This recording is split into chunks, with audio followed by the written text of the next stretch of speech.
Вітаю на каналі Реальний Харків. На численні прохання глядачів каналу сьогоднішнє відео я коментуватиму українською мовою. Подивимось, скільки буде переглядів на даному відео. Якщо глядачі виявлять достатню активність, то таких відео на каналі побільшає і будуть виходити частіше. Сподіваюся, ви оціните це позитивно. Але й будуть випуски і на русском язикі. На сьогоднішній день зібралось багато різних новин інформації, про які я хотів би вам зараз розповісти. З мене цікава, важлива інформація, а з вас підписка на канал та лайк. Можете ще і залишити будь-який коментар під цим відео, якщо бажаєте. Це допоможе у просуванні відео та каналу взагалі. Відгриміли свята, і місто трохи спорожніло. Якщо порівнювати з тим, яку кількість людей у місті ми бачили у вихідні та святкові дні. Дякую всім, хто привітав харків'ян із Днем міста. Ми ним пишаємось і захоплюємося. Ми заслужили на це свято. Перші дні вересня у Харкові були досить спекотними. І навіть зафіксували температурний рекорд.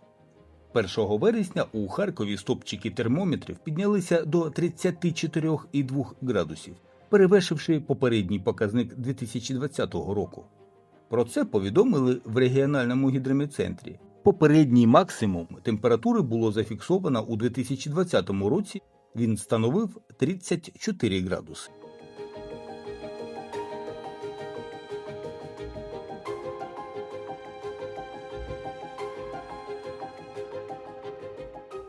У серпні 2025 року Росія 14 разів атакувала Харків, здебільшого дронами та ракетою «Іскандер». Ця статистика виглядає більш-менш спокійною у порівнянні з найгарячішими місяцями, однак практично за кожним з обстрілів страшні людські трагедії. Загинули 7 харків'ян, серед них 2 дітей. Ще 56 осіб були поранені, зокрема 11 дітей. Серпень був об'єктивно спокійнішим для Харкова, ніж перші місяці літа. Втім, навіть у цей період не обійшлось без нових втрат. Ще 23 житлових будинки зазнали пошкоджень.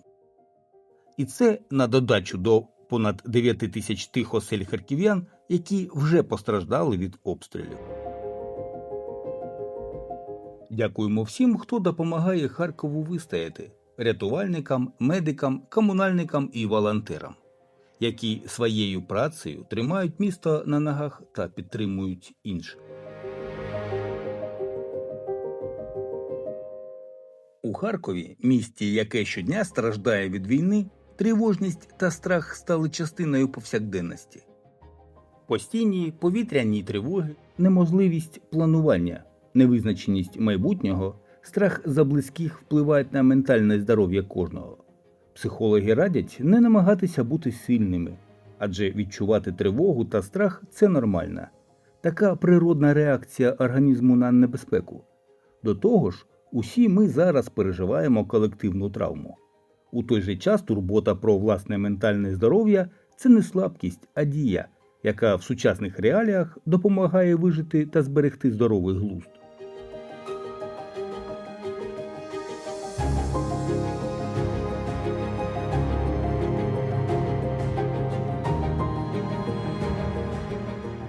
А над Харковом нависла нова загроза – зростає захворюваність на COVID-19.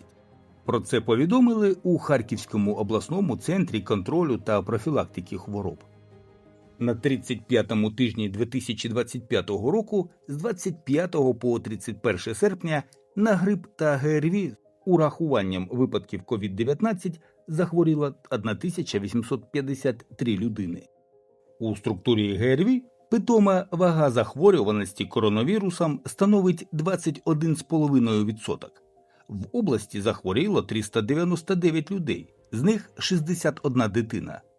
За даними медиків, кількість захворювань порівняно з попереднім тижнем зросла у 2,5 рази. Всього госпіталізовано до інфекційних стаціонарів 183 людини, з них з COVID-19 – 107.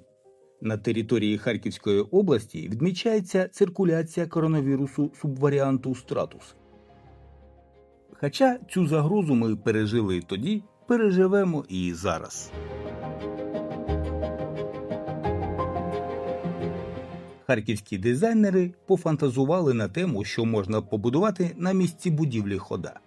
У мережі показали концепт Харків Тавер Харківської вежі. Сучасний хмарочос пропонують збудувати на місці зруйнованої будівлі Харківської ОДА.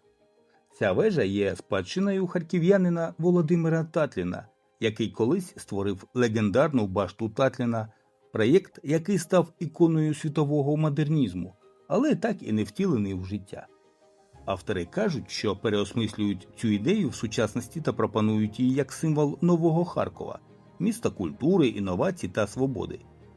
Але це лише концепт, а не реальний проєкт. І у Харкові планують збудувати перший в Україні підземний дитячий садок. Його хочуть збудувати у Холодногірському районі на вулиці Холодногірській. Наразі триває розробка проектно-кошторисної документації, а терміни будівництва поки що не оголошують. Перші 5 таких автобусів вже їдуть до Харкова. Ще 5 вирушать цього тижня з Італії. Також дня на день чекаємо на трамвай з Чехії. В Римі презентували бачення майбутньої транспортної системи Харкова, створене в межах нового генплану. Тоді мер Харкова Ігор Терехов заявив, понад 65% інфраструктури зруйнована війною. У Харкові планують закупити 85 вживаних низькопідлогових автобусів з Європи за майже 230 мільйонів гривень. Ці автобуси повинні відповідати встановленим стандартам безпеки і екології не раніше 2012 року виробництва. Поставка транспортних засобів має бути завершена до травня 2026 року. Це відбувається в умовах воєнного стану, тому учасники торгів зобов'язані надати гарантію у розмірі 6 мільйонів 800 тисяч гривень. Влада вважає, що це стане важливим кроком для покращення громадського транспорту в місті.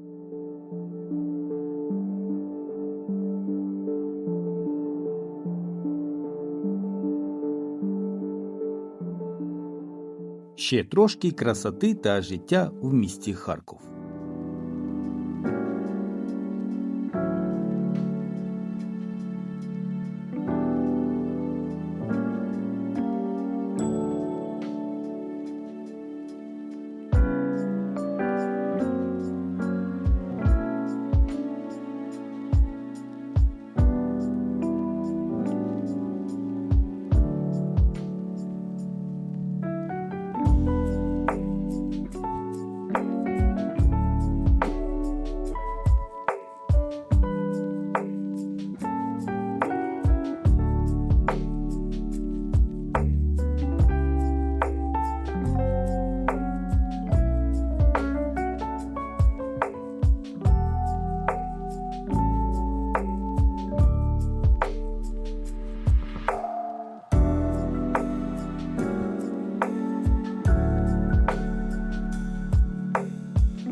А це наш Харків увечері в перший день осені.